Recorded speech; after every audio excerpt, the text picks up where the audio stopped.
Salud amigos, tripulantes de nuestra querida, contaminada y única nave espacial.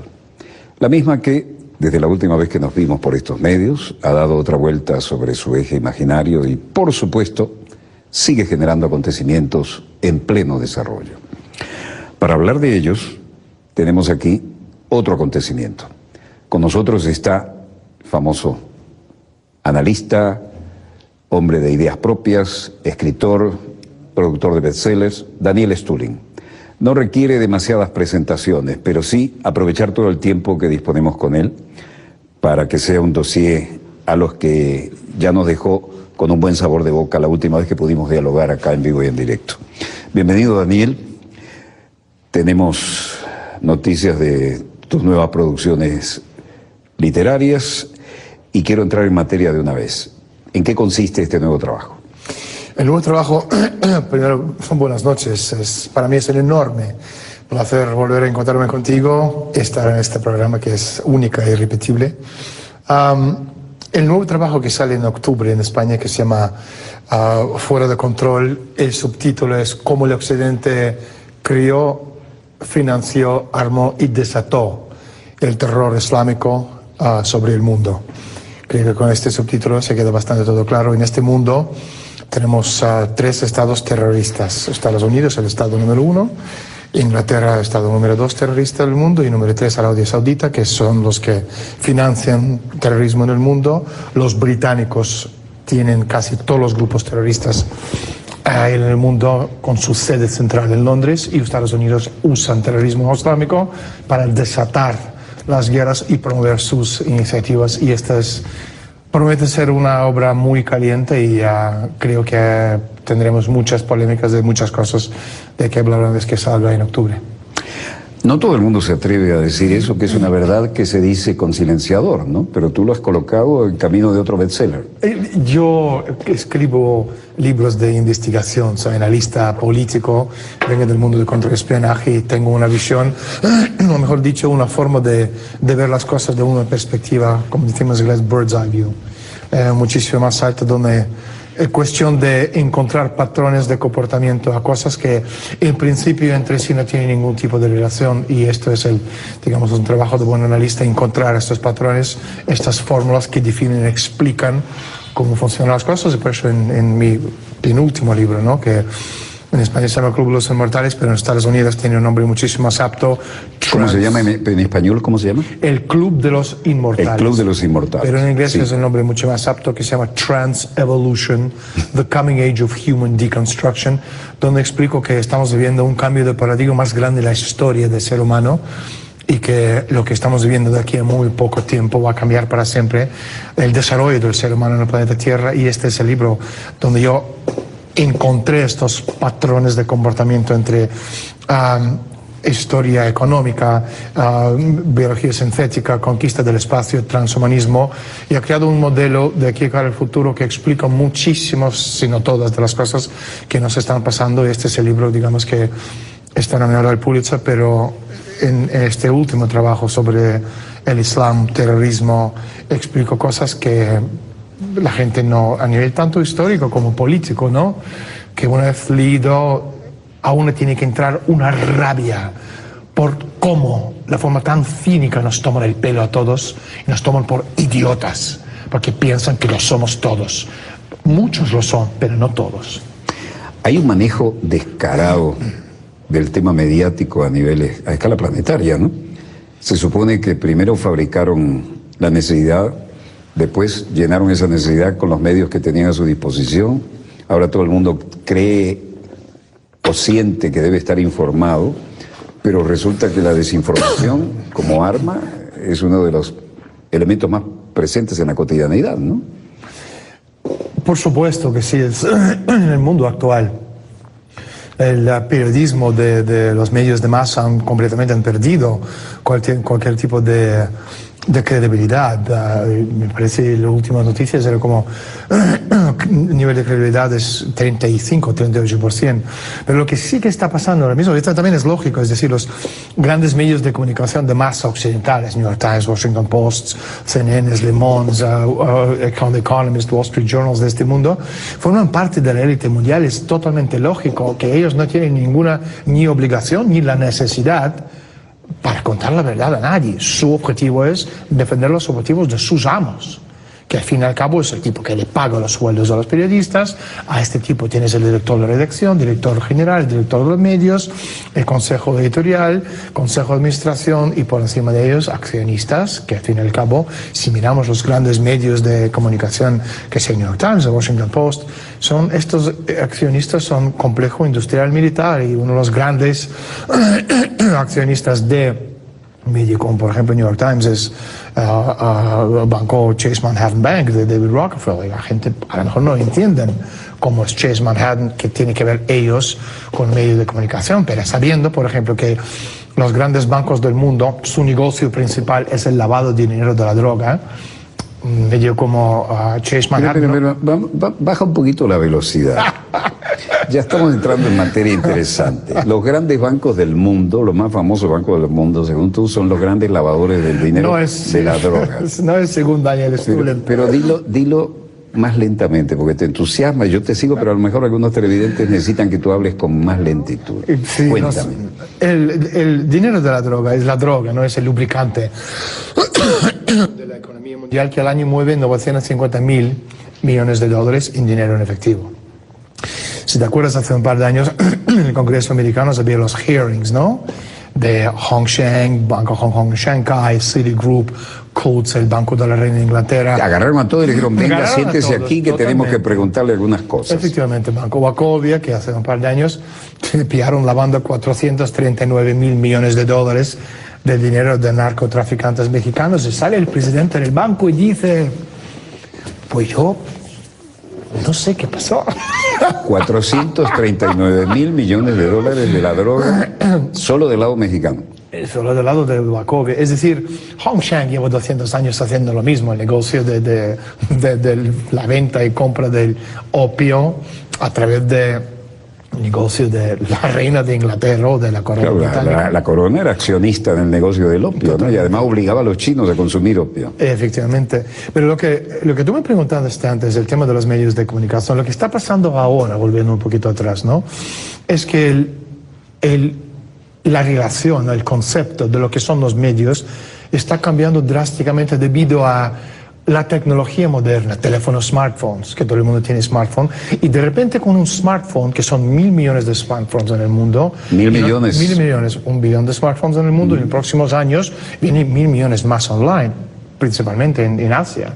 Entonces tenemos una población cada vez más enterada, y un smartphone se convierte en un medio de comunicación donde inmediatamente grabamos todo, lo pongamos online, se hace viral, y en un segundo una entrevista tuya, mía, una cosa que se ve, que sea brutalidad de policía, una injusticia en medio de Amazonia o cualquier acontecimiento, se convierte en acontecimiento global que recorre en un milisegundo todos los rincones del planeta Tierra, haber recorrido 300 millones de veces todo.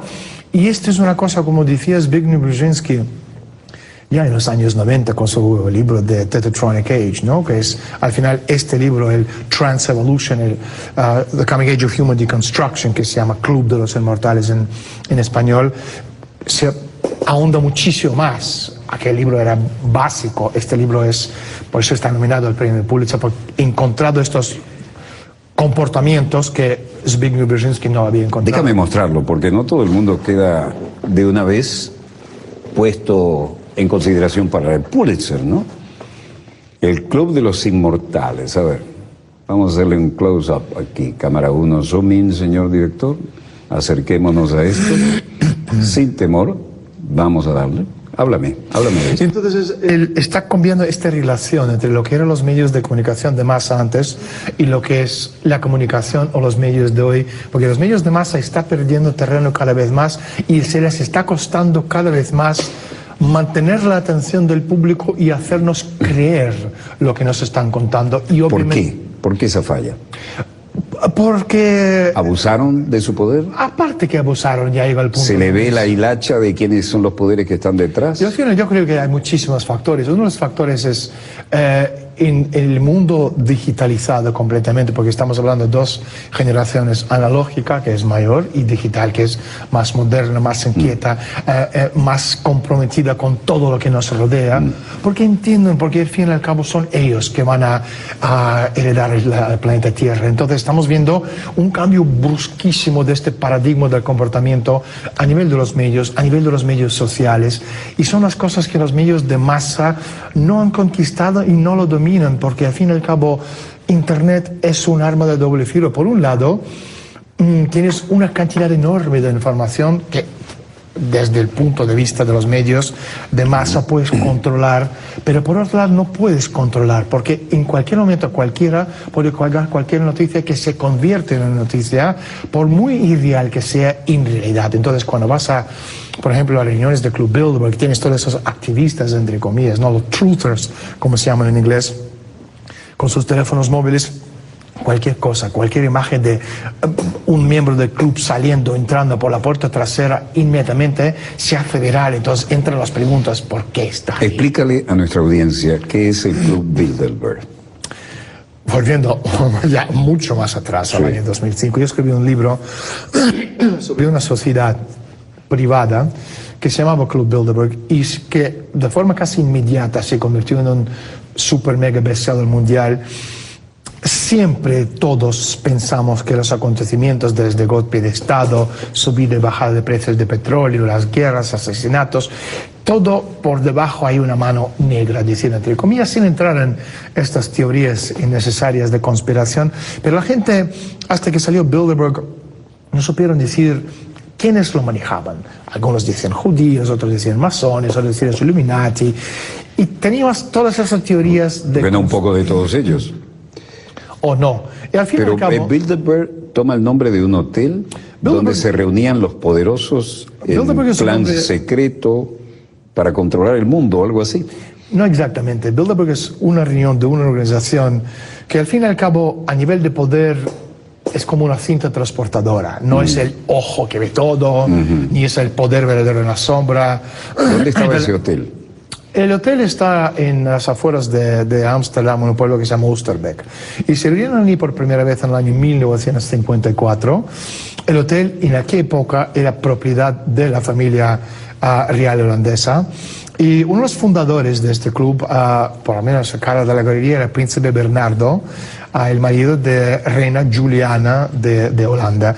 Y Bilderberg básicamente era una unión de los países de OTAN, Europa Occidental, Canadá o Estados Unidos, con el objetivo de buscar estos intereses comunes entre la élite aristócrata de América del Norte y Europa para controlar mejor, de forma mucho más conjunta, los acontecimientos mundiales. Y básicamente lo que a posteriori, en 1968, Bilderberg llamó empresa mundial, sea en un discurso famoso que ha hecho George Ball, porque por aquella época era subsecretario de Economía con JFK y con Johnson, donde habló en la reunión de Mont Tremblant en Canadá de la necesidad de crear una entidad que puede dar órdenes a los mismísimos gobiernos, y esto es lo que tenemos hoy día, donde los poderes fácticos financieros tienen muchísimo más poder que cualquier gobierno en la Tierra. De la misma forma que la gente piensa que su voto cuenta para algo, su voto no cuenta para nada, ni en los Estados Unidos, ni en Canadá, ni en ningún país oriental, porque al fin y al cabo estos tipos o tipas elegidos para sentarse en la Casa Blanca, Casa Morada, Casa Amarilla o Casa Roja, todos estos son títeres. Y si este preside de la forma que las élites no quieren que presida, le quitan, van a poner otro. Y la diferencia entre la época de JFK, cuando tienes que matar a un presidente para hacerle entender quién manda en el mundo, y el día de hoy, con las redes sociales, cualquier tipo de noticia corre como la pólvora, entonces puedes desacreditar a cualquier político, por muy poderoso que sea, porque vuelvo a repetir, la gente debería de entender una vez por todo que democracia es una falacia. Lo que buscamos es una libertad. Ya que tocaste un lugar común histórico, JFK, John Fitzgerald Kennedy. ¿Por qué lo mataron? Le mataron por muchas razones y ahí seguramente cuando la gente está viendo el programa van a empezar con las teorías de conspiración, pero la razón principal de por qué mataron a Kennedy era su visión del futuro del mundo, que tiene muchísimo que ver con muchas de las cosas que yo cuento en este libro, el Club de los ¿Cuál era su visión? ¿Tenía suficiente dinero para ser independiente?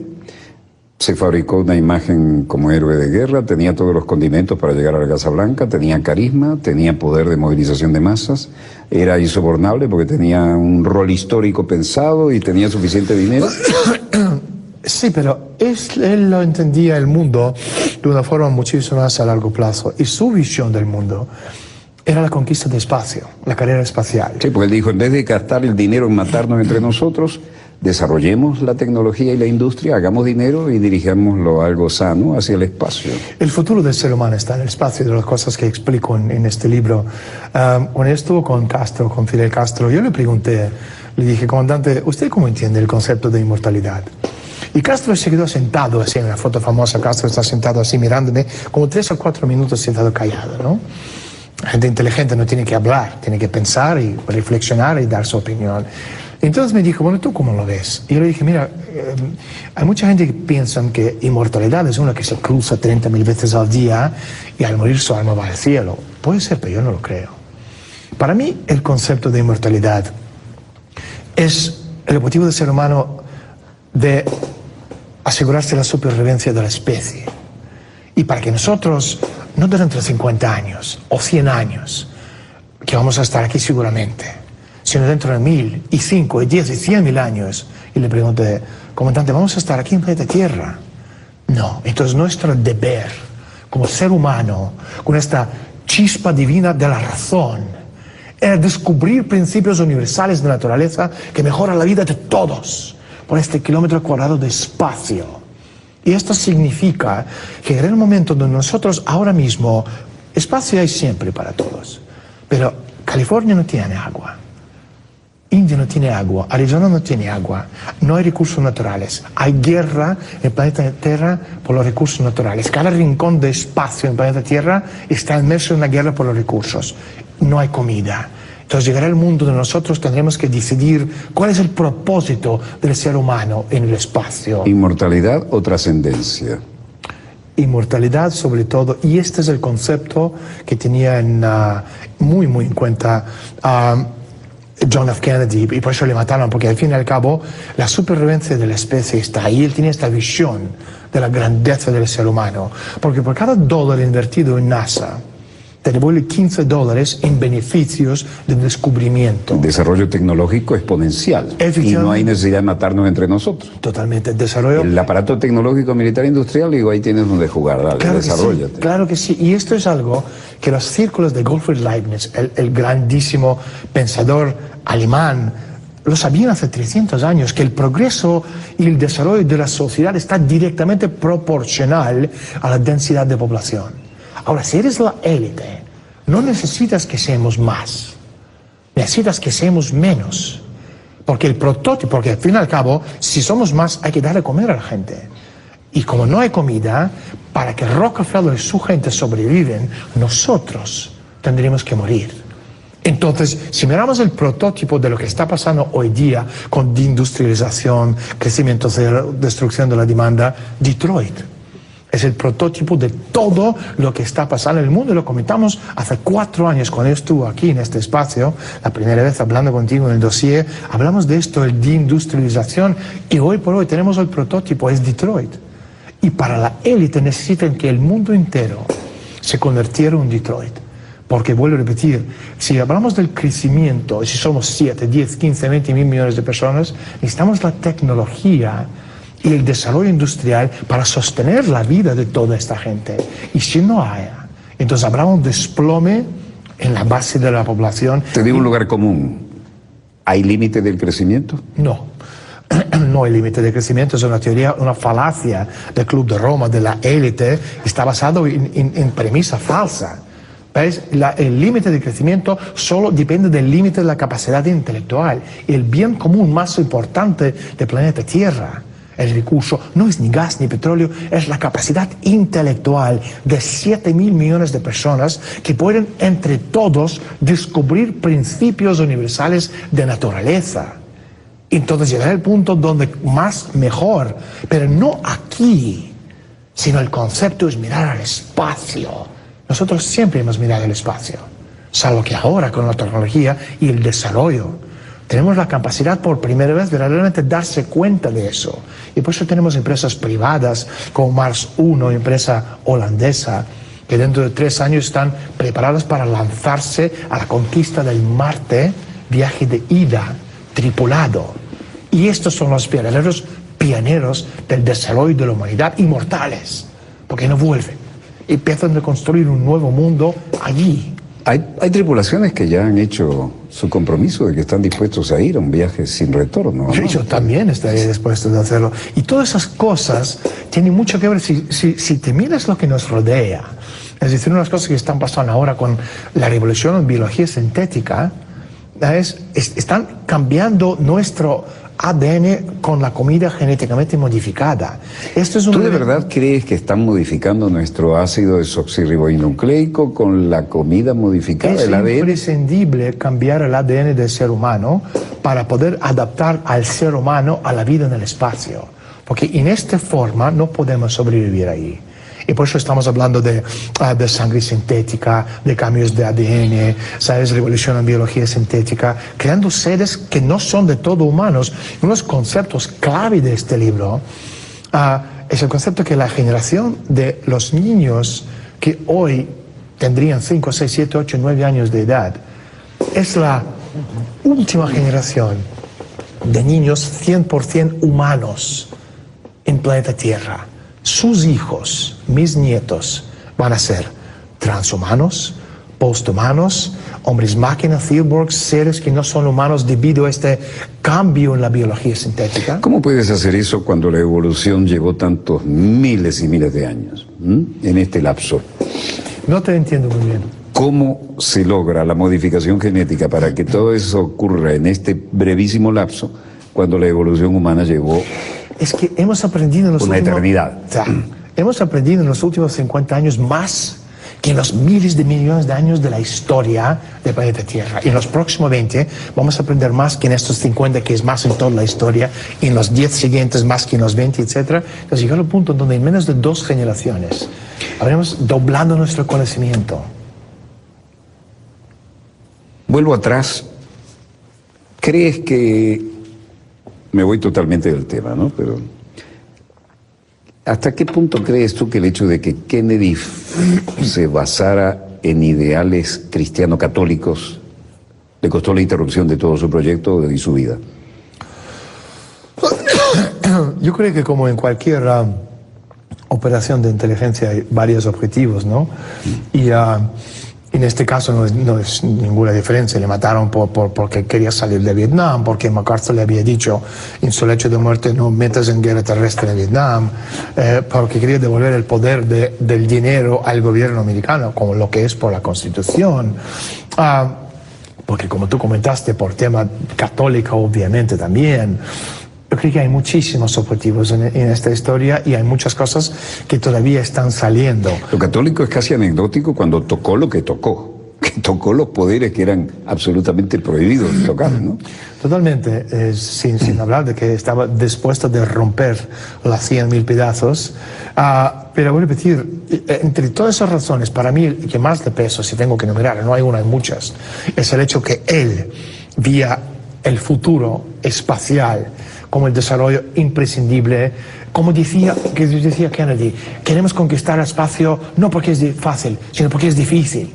Porque como los grandes creadores y constructores de catedrales, 1000 años atrás, estos son los inmortales, porque esta creación sigue en pie, recordándonos 1000 años después de esta inmortalidad. Y esto es nuestro deber, cuando estamos en nuestro lecho de muerte, pasar al testigo a las siguientes generaciones, cuyo objetivo es seguir mejorando la vida y nuestro nombre, en nombre de nuestros antepasados, de todo el ser humano en el planeta Tierra. Y esto es lo que quería, el sueño. Y como tú bien sabes, después de Kennedy, todo vino hacia abajo. cambiaron la moda, la música, se degeneró todo. A través de esto también el Instituto Tavistock, donde estamos hablando de esta ingeniería social, de literalmente cambiar el ser humano desde el dentro. Porque si quieres dominar, deciden hacer que nosotros, que somos la cosa más bella que existe en el universo, se cambia hacia algo totalmente repugnante e irreconocible. Llegó el momento de hacer un breve corte. Quiero que muestres de nuevo, lo voy a mostrar yo, ¿no? ¿Qué debe esperar el lector de este nuevo cañonazo que acabas de lanzar? Pues sobre todo esto, donde explico lo que es o cómo se juntan en un puzzle la parte económica, la parte de ingeniería, revolución de biología sintética, la parte de alimentación, comida genéticamente modificada, la parte de conquista del espacio, lo que supone esto para el futuro del hombre, y la última parte es la parte, digamos, más impactante, la parte de transhumanismo, que es el cambio de ser humano a transhumano, posthumano, o un ser que no es de todo humano, y lo estamos viendo, ya existe. Tenemos a Oscar Pistorius como un modelo, prototipo de este transhumano.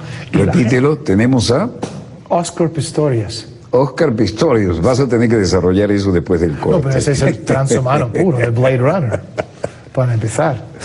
Vamos a hacer un breve corte y volvemos con Daniel Stulin. Y definitivamente tenemos los acontecimientos en pleno desarrollo. Ya volvemos.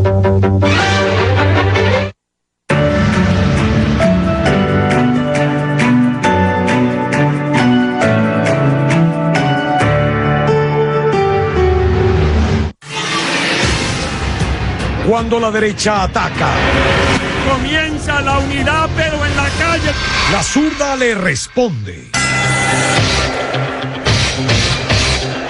Él se queda con la plata que están mandando desde el norte para seguir financiando al sector ese terrorista que se hace llamar Movimiento Estudiantil de la Derecha Venezolana.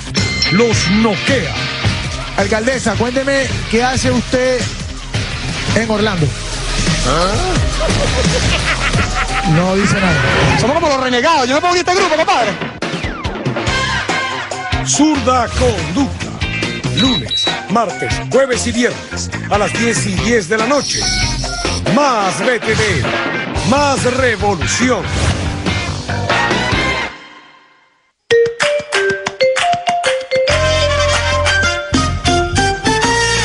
Gran misión Vivienda Venezuela. 4 años construyendo hogares dignos y seguros para el bienestar del pueblo venezolano. A 48 meses de su creación, se han entregado más de 700.000 viviendas, de las cuales el 60% son construidas por el Poder Popular Organizado. Entregando la llave empieza un nuevo camino, que es la construcción con amor de un hogar de la patria, de una comunidad unida, de una nueva sociedad, el socialismo comunitario como expresión más grande de la existencia humana. Para celebrar este aniversario, el presidente Nicolás Maduro entregó 3.894 viviendas en 17 estados del país. Gracias primeramente también al presidente Chávez por la creación de la Gran Misión Vivienda, y que gracias a que él vino a despertar ese pueblo, ¿verdad? Hoy vivimos en revolución y tenemos, ¿verdad?, una mejor calidad de vida. La Gran Misión Vivienda es una realidad. Esa realidad la estoy viviendo yo en este momento. Por eso estoy feliz, alegre, porque tengo un techo digno. Es que solo en revolución, las necesidades del pueblo son la prioridad. Gran Misión Vivienda. Venezuela. Él es Juan. Nunca en su vida ha trabajado en un banco. Sin embargo, es pieza fundamental para que millones de personas tengan acceso a la banca. Ella es María, y aunque no es doctora, su esfuerzo de todos los días ayuda a salvar vidas.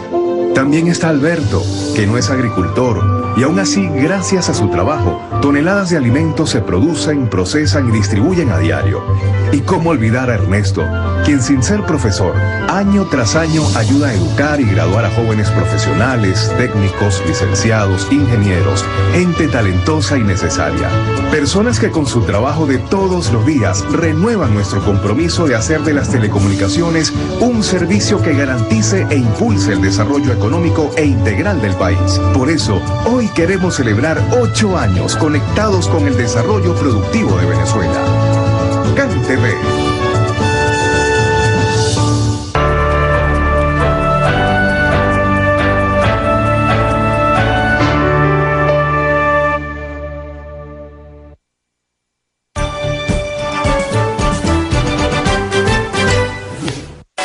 ¿Saben ustedes cuántas personas participaron en estas primarias de hoy? ¡Casi 550.000 personas! ¡Más de medio millón de venezolanos que desafiaron el gobierno! ¡Que desafiaron la escuela comunicacional! ¡Que desafiaron al director!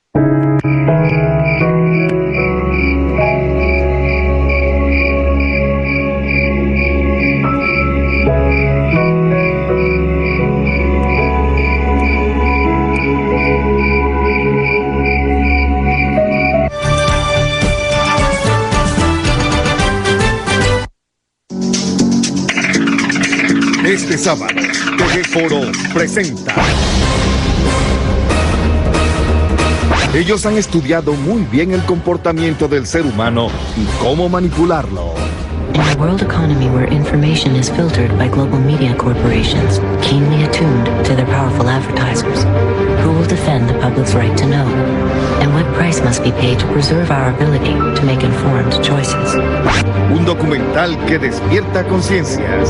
That's the incentive that makes capitalism work. TV Foro presenta La Corporación, segunda parte, este sábado a las 9 de la noche. Más BTV, más revolución.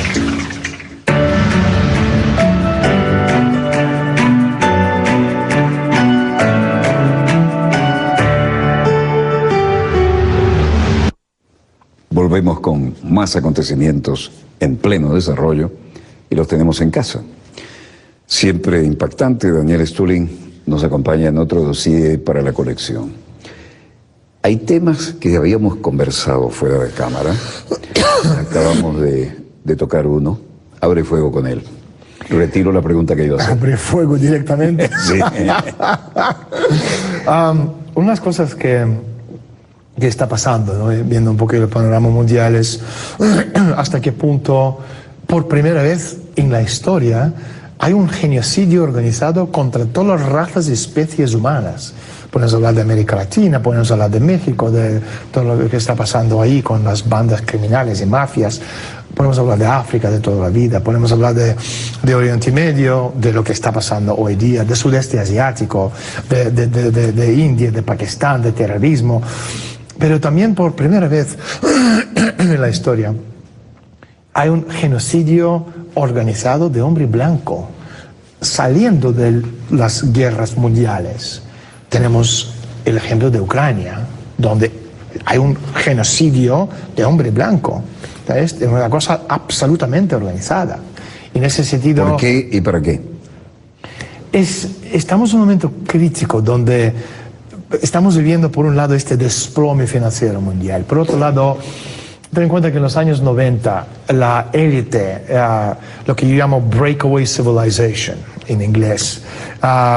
¿Cómo lo dirías esto en español? Breakaway civilization sería como... La generación de ruptura, digamos. Sí, la generación de civilización de ruptura. ¿Sabes? Que está rompiendo con esos patrones de comportamiento tradicionales de toda la vida y intentan crear su propio nicho de supervivencia en este mundo en que vivimos. Entonces, en los años 90 ha habido un esfuerzo organizado de lo que yo llamo coup d'État, golpe de Estado económico, donde esta élite supranacional empezó de sacar el dinero de los países de G7 y reinvertirlo para controlar los mercados emergentes. Las consecuencias de esto nos llevó a las burbujas que hemos visto, el desplome financiero que estamos viviendo, que también es una cosa organizada, porque por un lado, si volviendo a todos esos conceptos, ¿no?, de lo que estamos hablando, cubrirlos mortales, el futuro de la humanidad, por un lado, si volvemos 6.000 años atrás, por ejemplo, ¿quién controlaba el poder en Egipto? Eran sacerdotes, que nos lo proporcionaron a cuentagotas. Entonces, a lo largo de esos miles de años, el conocimiento se guardaba de forma muy celosa entre sociedades secretas que le pasaba de bisabuelo a abuelo, abuelo a padre, padre a hijo, hijo a nieto, etc. Ahora mismo, 6.000 años más tarde, con la revolución informática, cualquiera sentando un árbol en medio de Amazonia, con internet, Google y deditos, tiene acceso a 95%, 94, 96%, de todo el conocimiento del mundo. Entonces la élite están diciendo, bueno, ¿y qué hacemos ahora? Que esta masa sucia, nosotros, los plebes, el mismo acceso a conocimiento que nosotros llevamos miles de años pasando de boca a oreja, generación a generación, de los más privilegiados. Entonces, por un lado, estamos viendo este desplome económico mundial de todos los rincones del planeta Tierra. Estados Unidos, Inglaterra, Europa, América Latina, África, Oriente Medio, todo está cayéndose en picado. Pero por otro lado, esta superélite mundial están invirtiendo trillones de dólares de su riqueza inagotable, invirtiendo en una tecnología futurista tan avanzada que esta separación entre 1% o 0,1% y el resto de la humanidad hoy día es más grande que nunca. Y por eso estamos viendo tantos desarrollos tecnológicos, tanto progreso que casi a diario nos están bombardeando con noticias, rebrain engineering, la capacidad de bajar nuestra conciencia a un avatar de nuestra elección, todas esas cosas que vienen a través de movimientos tan variopintos como por ejemplo Rusia 2045, de gente como Ray Kurzweil, que es el gran puba de toda la tecnología en Google, uno de los inventores más importantes del siglo XX, a Michio Kaku, estos tipos de personas que están unidos en movimientos ¿Tú dijiste el gran Puge? Gran Puba. Puba, explícamelo. El gran jefe. ¿En qué idioma? ¿En qué jerga? Es en inglés, puba es una cosa de... se le dice en inglés puba, pero bueno, palabra en sí no existe, pero lo usan. ¿Es un código de quiénes? No, no es un código, es una cosa de un sitcom americano, ¿no? Donde usan estas palabras. Entonces, lo que estamos viendo es eso, estamos viendo el desplome financiero económico, estamos viendo el genocidio organizado como contra hombre blanco, estamos viendo cosas que están pasando que hace 10 años habían choqueado, yo creo que cualquiera. Y hoy día no choquea a nadie porque estamos tan acostumbrados a un nivel de violencia tan alto que parece, o sea, el ser humano llegar al punto donde es capaz de aguantar cualquier cosa que eso está pasando. Y sin, obviamente, comentar o dejar de comentar lo que estamos viendo en Oriente Medio. Yo te quería llevar a ese punto, digo, en medio de todas estas teorías macro, volvamos a cosas tradicionales, casi bíblicas, ¿no? ¿Cómo hacemos para que convivan israelíes y palestinos? Nosotros los cristianos en Tierra Santa. Nosotros los cristianos con derecho a Tierra Santa. A ver. ¿Sabes lo que pasa? Que Israel como Estado es un ejemplo perfecto de un campo de concentración sin barrotes nazi. Si vuelves a las raíces de lo que es Estado en Israel, cómo se creó el Estado en sí, es fanatismo puro, peor fanatismo que cualquier fanatismo de los wahhabís de Arabia Saudita. Entonces tú no puedes de ninguna forma hacer estos dos conviven de ninguna manera. Los británicos lo crearon a propósito porque necesitan conflicto a nivel mundial. Es una de las tesis que explico en este nuevo libro. Pero la vieja raposa Inglaterra sigue teniendo ese poder. La vieja no es vieja, es más maligna que nunca. El poder del Imperio Británico nunca ha dejado de existir. Fíjate en este libro, ¿no? El nuevo, Fuera de Control, sobre el Islam. Repite el nombre. Fuera de control. Yo quería llamarlo otra cosa, quería llamarlo en el nombre de Allah.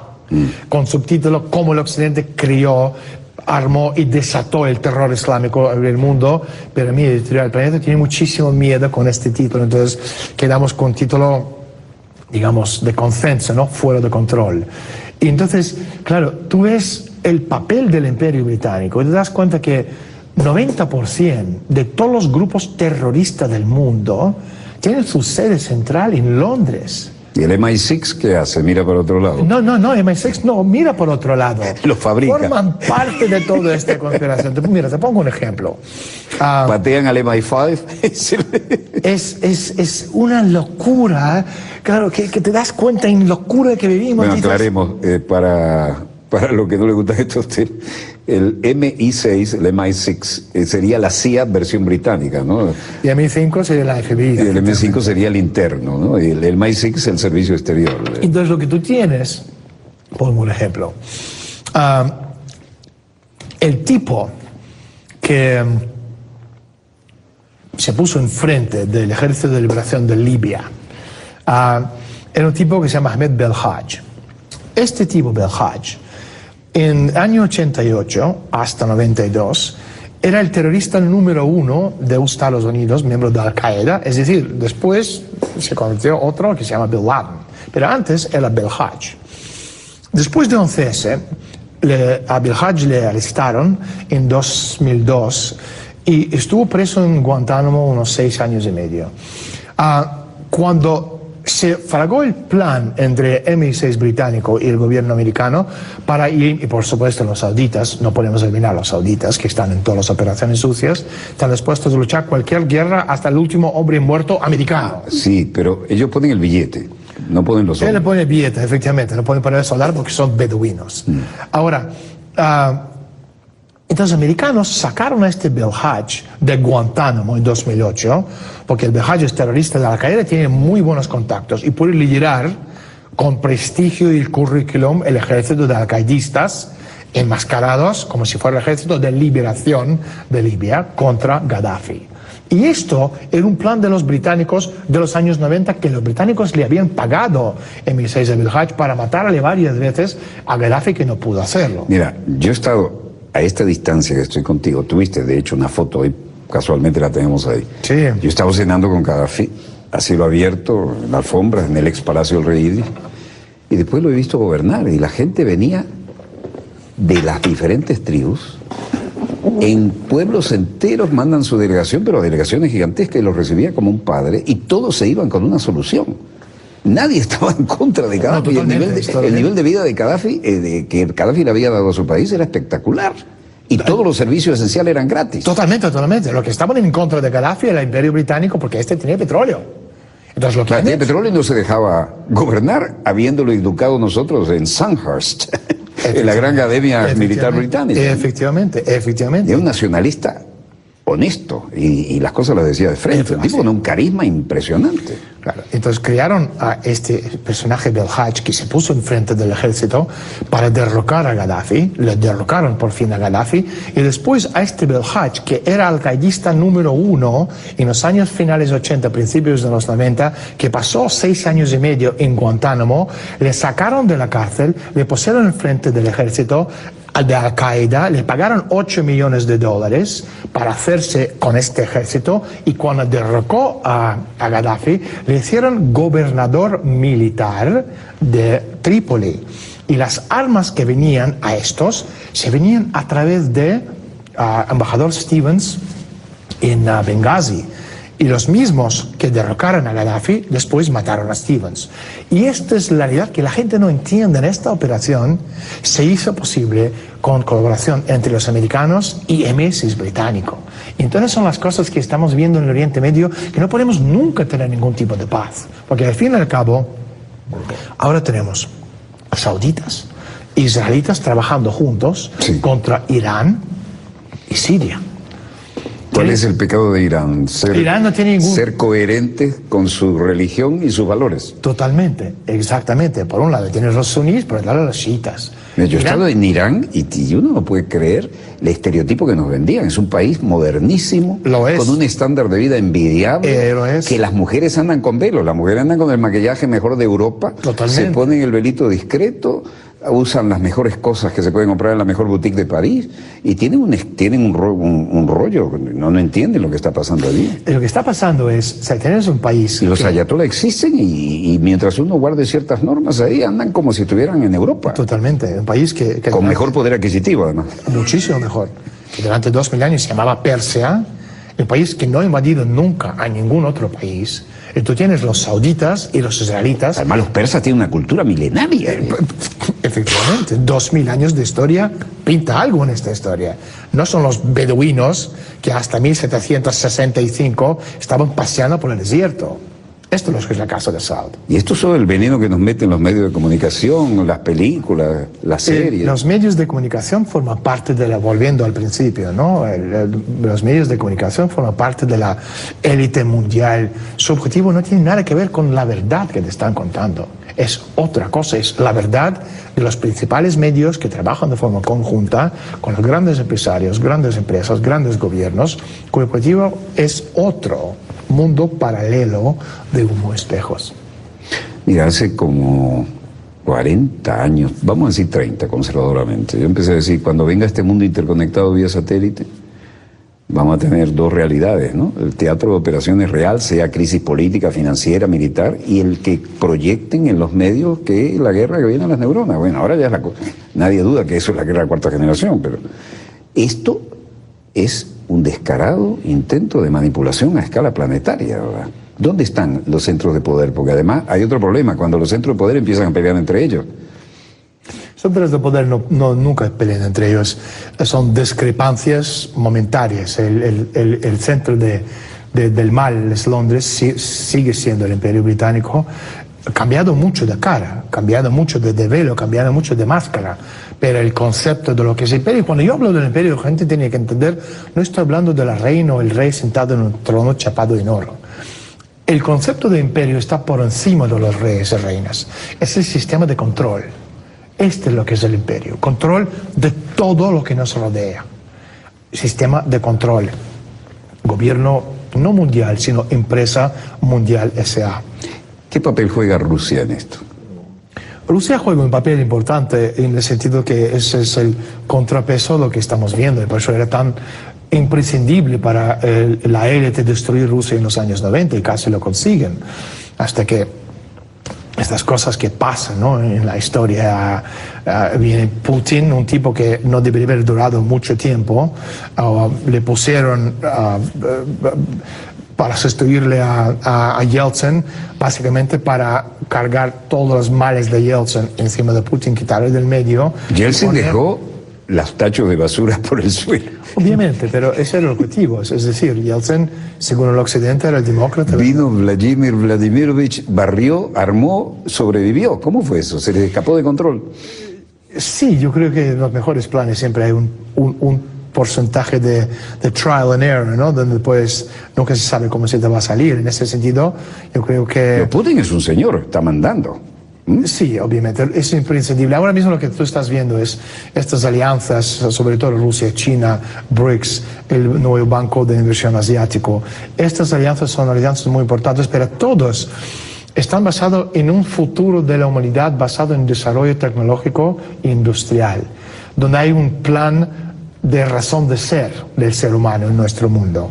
Y esto es un contrapeso importantísimo en lo que estamos viendo ahora mismo, porque Rusia solo no puede sostenerse, China solo no puede sobrevivir, India, por muy India que sea, como China, un país de 1.300, 1.500 millones de personas, solo no puede sobrevivir. Estados Unidos solo no puede. Es cuestión de todos esos países uniéndose fuerzas contra el Imperio Británico, y cuando digo estos países, digo Rusia, China, India y los Estados Unidos.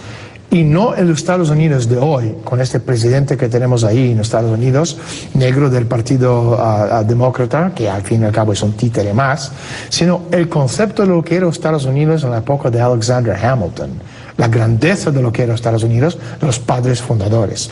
Y cuando se juntan estas cuatro grandes potencias, solo de esta forma podemos hacer el mal, el destruir el mal del Imperio Británico. Si no, esto no va a tener bien, vamos todos al infierno. Es decir, para ti la vieja Inglaterra sigue siendo uno de los ejes, el eje fundamental. El eje fundamental de todo lo que estamos viendo, a nivel bancario, a nivel económico. O sea, la gente, por ejemplo, cuando hablan de... Bajaron el perfil premeditadamente en algunas cosas y aseguraron el control en otras. Los británicos son increíblemente magníficos en esto, desde revoluciones de colores hasta, fíjate cómo lo desmembraron India a partir de 1947, creando Pakistán, un país débil que necesita el apoyo de Inglaterra, que es MI6 británico, para hacer frente a un país muchísimo más fuerte que es India, que no estaba dispuesto de jugar este juego con los británicos. Y además ahora son rivales nucleares. Los ingleses siempre han hecho eso, desmembrar los países. Podemos hablar de India, podemos hablar de Pakistán, podemos hablar de Rusia, Unión Soviética. Mira América Latina, mira hacia el sur. Efectivamente, da igual, podemos hablar de Irak, donde quieren dividirlo en la parte kurda, suní, chiita, podemos hablar lo mismo con Siria. Por detrás, aunque por el principio pensamos que son los Estados Unidos que están montando estas operaciones. Estados Unidos, digamos, es el músculo, pero el cerebro de la operación siempre se ha hecho desde Londres. Bueno, yo recuerdo las 2 invasiones inglesas a Montevideo, que además es el puerto más cercano a Malvinas, Falklands, ¿no? ¿Y por qué no estamos unidos como era el sueño de todos los libertadores allá? Bueno, es muy buena pregunta. De hecho, la respuesta también es una pregunta. ¿Por qué Simón Bolívar, el gran libertador, tardó hasta los últimos días de su vida en darse cuenta que la maldad del mundo era el Imperio Británico? ¿Y crees que Miranda fue usado por el Imperio Británico? Yo creo que es obvio que está usado por el Imperio Británico, pero... ¿O fue y pidió ayuda para sus planes? Yo creo que no. Por las cosas que he visto, yo creo que el que se dio cuenta era Simón Bolívar. Pero primero porque a la gente les cuesta entender que esto es real.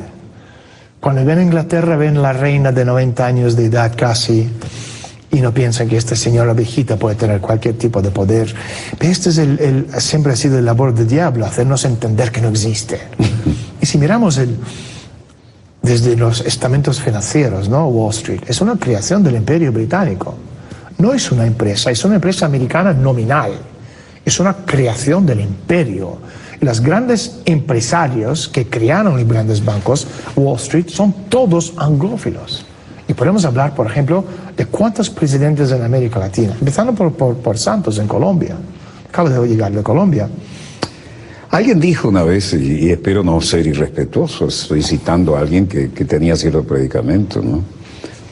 Dice, en Colombia la clase baja se comporta como el charro mexicano, la clase media quiere comportarse como los estadounidenses, pero la clase alta quisiera comportarse como la aristocracia británica. Totalmente. Entonces tenemos un presidente Santos, yo estuve esta semana en Colombia y di una conferencia en Teatro Heredia y me preguntaron, bueno, ¿y tú ves el desarrollo industrial tecnológico en Colombia? Y dije, o sea, mientras hay un presidente anglófilo, nunca puedes tener ningún tipo de desarrollo, porque los ingleses no tienen, Colombia no es un amigo de Inglaterra, es un vasallo de conveniencia del momento. Los ingleses son ingleses por encima de todo. En ese sentido, uno que sigue los patrones británicos, que es deindustrialización, crecimiento cero. Si pudieran, nos dejarían todos en pelotas, desnudos, vacíos, gritando, llorando, llenos de sida y de suciedad, porque siempre ha sido su forma de comportarse. Si fuera en Irlanda, en el famine de las patatas, o en India, cuando murieron decenas de millones de personas. El hambre de Irlanda y el hambre de India claman al cielo, ¿no? Sí, claman al cielo, pero esto es... Y lo tienen marcado en su historia y ahí barrieron con eso. Es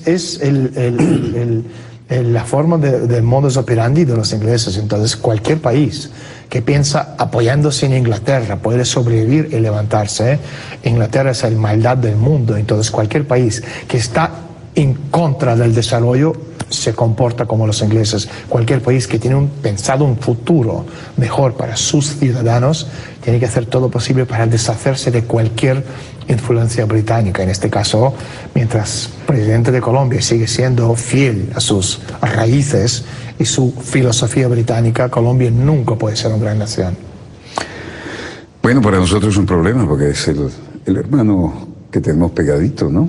Y además se presta a diferentes imperios con frecuencia. Ahora, las bases que el comandante Chávez se negó a tener aquí cuando lo pretendieron colocar los Estados Unidos, nos colocaron 3 enfrente en las islas holandesas, que es OTAN, pero lo que se bajaron 7 veces los pantalones fueron los colombianos. 7 bases gringas ahí.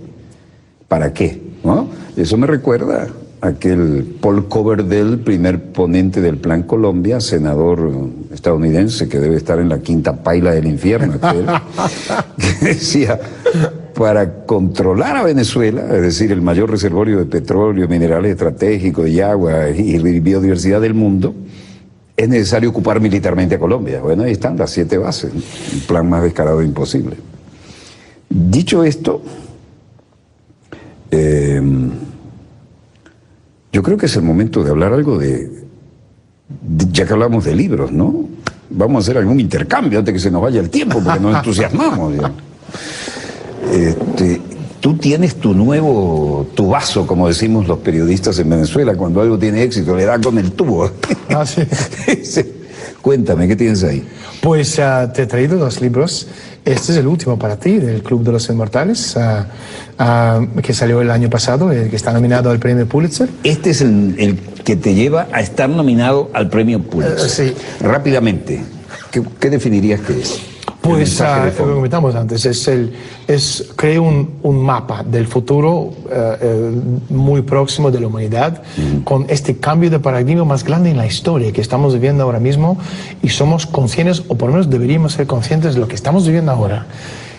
El mundo dentro de los próximos 5 años cambiaría para siempre de una forma tan radical que si o no nos damos cuenta ahora mismo o se nos borrará de la faz de la Tierra. Perdemos el tren de la historia. Y este es el libro del Instituto Tavistock, y este libro es uno de mis favoritos. Deja de mostrarlo. ¿Sí? ¿Por qué Tavistock? Explícanos rápidamente. El Instituto Tavistock es el centro en Inglaterra, en Sussex, que básicamente es la base de toda ingeniería social en el mundo. La premisa es muy sencilla. Si uno quiere dominar el mundo, muchísimo más fácil controlar y cambiar el ser humano desde el dentro. Literalmente cambiar el concepto de lo que significa el ser humano en sí. Y esta degradación en todos los niveles de la sociedad, desde la cultura, la literatura, música, lo explico paso a paso cómo lo han hecho, porque si hacemos un recorrido en los últimos 50 años, la gente de hoy se parece muy poco a la humanidad de hace 50 años.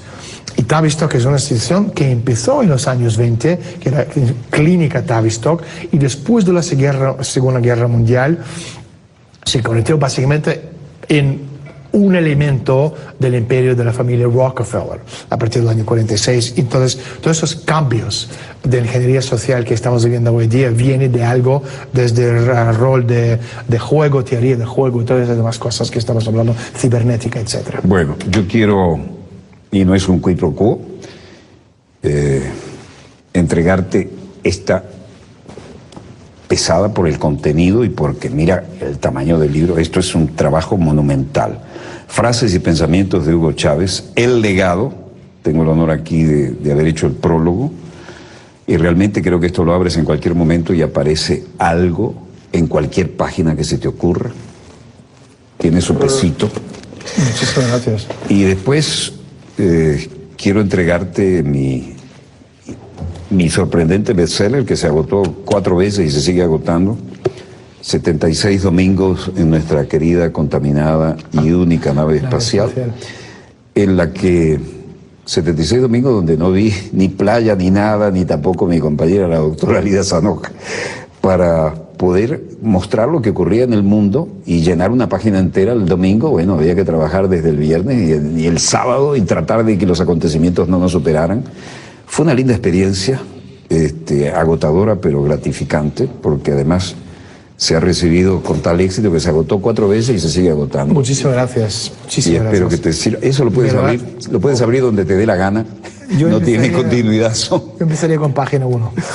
Y dicho esto, creo que se nos acabó el tiempo y el señor director nos está diciendo que hay que terminar este programa. Quiero decirte que fue gratísimo, como de costumbre, dialogar contigo. Igualmente. El tiempo resulta corto y cuando se trata de temas tan profundos, pero creo que hemos dejado alguna inquietud en la televidencia. Espero para que vean que nuestra querida, contaminada y única nave espacial tiene mucha gente que quiere seguir siendo dueño de ella y depende de nuestra ubicación intelectual como mínimo ser independientes. Volveremos entonces con el agradecimiento a nuestro querido amigo Daniel Stulin el próximo dossier a contarles una versión nueva cuando haya nuestra querida, contaminada y única dado otra vuelta sobre su eje imaginario. No vale la pena apurarse para ganar unos segundos, ¿eh? Me llevo por delante las palabras. Volveremos con más acontecimientos en pleno desarrollo. Disponga usted de las cámaras, señor director.